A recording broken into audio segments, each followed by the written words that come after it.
Hey, what is up, everybody? So, I got hooked up pretty badass over there at the coffee shop. A friend of mine gave me some experimental black coffee, and goddamn, is it working!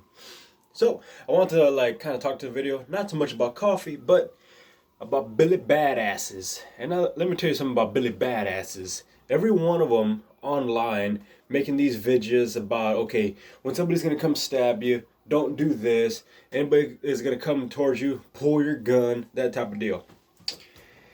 Okay, just so we do not end up in jail, I'm gonna go ahead and preface this. So this is kind of what my identifiable weapons that I carry on me almost every day at all times. Got me a nine millimeter pistol.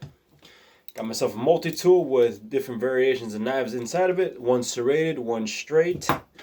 The multi-tool is mainly for like when I have to go to work, and then like I don't want to carry these two because right here we got the Smith and Wesson Extreme Ops, and this one's starting to become my ultimate favorite. This is the Smith and Wesson Executive. Nice little wedding gift from my wife. Love her like crazy. So, and the reason why you might think, okay, well, why are you carrying three of them? Well, it's so I can take these two off, and you might be wondering with that too, why I have two of them. Well, this one, it's not necessarily for ceremony or decoration. It's just I'm trying not to use it too much because I hope you can kind of pick it up here. Yeah, you kind of see a little bit like little nicks and scratches and whatnot, and a little bit of dullness to it all. Now, opposed to the executive, not really. I like that. It was a fine gift from my wife, and believe it or not, this one was on our first year when we were married. She didn't know what to get me. Marriage is two selfish people coming in and trying to make a marriage work. Really, that's kind of what marriage is. How I look at it. It's held together by electric tape, and yeah, the fact that I can do that is not very promising, considering that like well, it's had a lot of wear and tear over the years.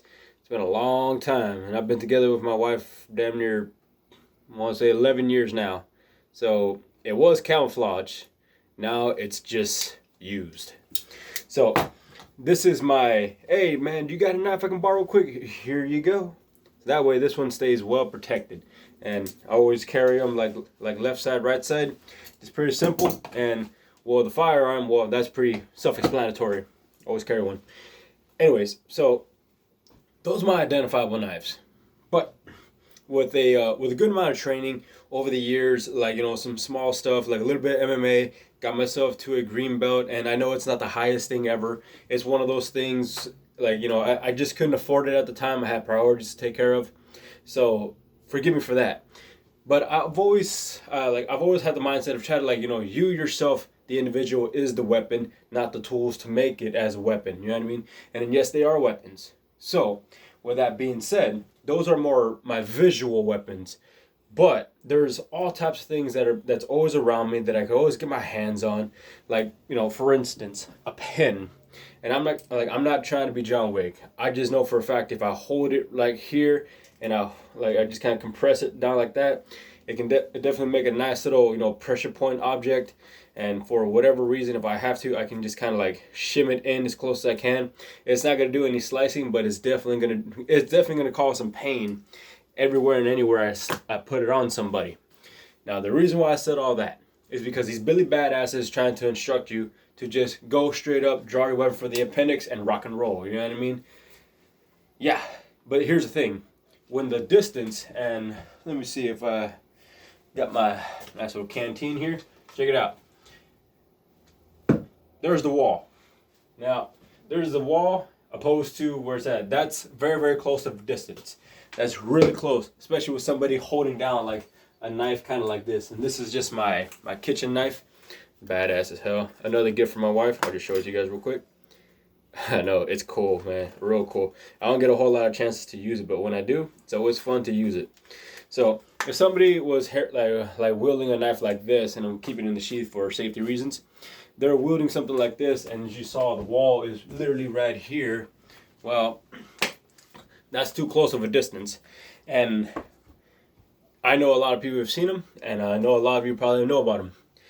One of the ultimate badasses, Jocko Willing, has literally stated he's just gonna run away. Guy's coming at him with a knife. And he's just in a setting. you guys can just go and look it up. What would Jocko, like, will Jocko Willink run away?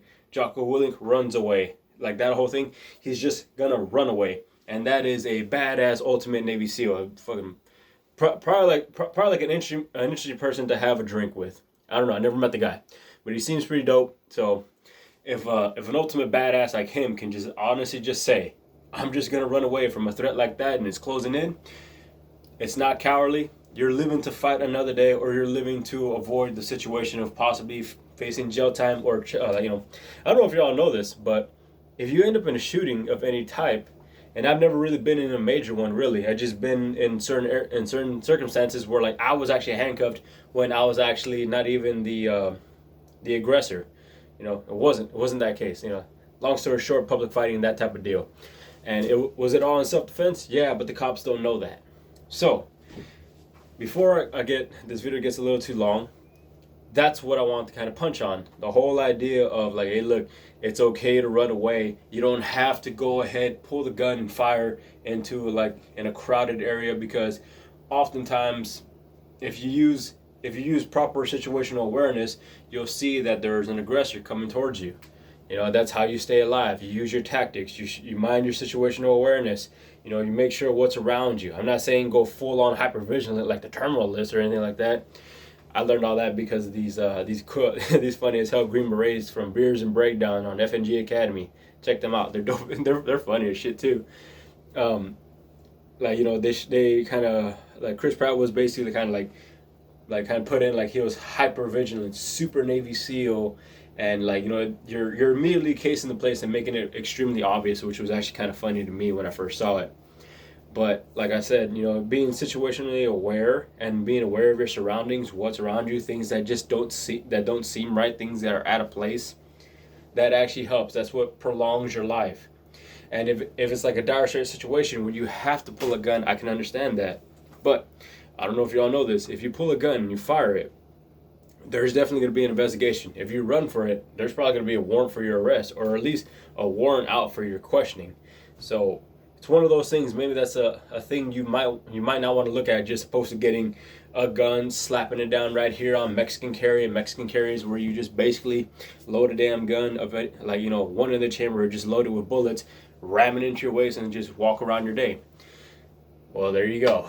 It's not necessarily the greatest idea. That's why whenever you spend a good amount of money on guns, you might want to spend a little bit extra more on custom holsters. Now this one, I'm not going to go in brands and stuff like that, but that one's custom made. It's like specifically custom made for that one. So I know it actually holds that one specifically. So before this video gets any longer, what I'm saying is, you don't have to be John Wick. You don't have to be an ultimate badass to just straight up and run away from a fight like that. You live to fight another day, or you live to tell the story, and you have 0 cuts, 0 bullet wounds, and 0 handcuffs on you. So that's all I felt like I had to say on the whole matter. I don't want to go into tactics, weapons, and all that good stuff, because I'll be here way longer. So with all that being said, and I truly mean it on this video, y'all stay free and y'all stay safe, all right?